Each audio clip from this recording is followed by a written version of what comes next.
தக்காளி வந்து நல்லா வதங்கணும்.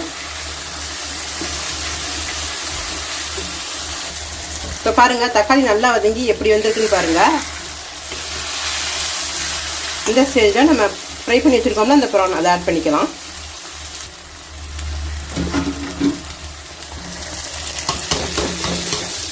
இந்த மசாலாஸ் அப்படியே இருக்கட்டும்.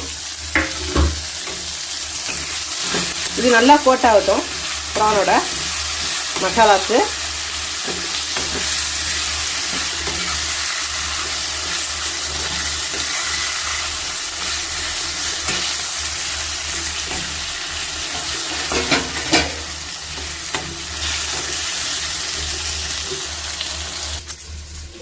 இந்த மசாலாலாம் கொஞ்சம் தண்ணி ஆட் பண்ணி இதில் சேர்த்துக்கலாம்.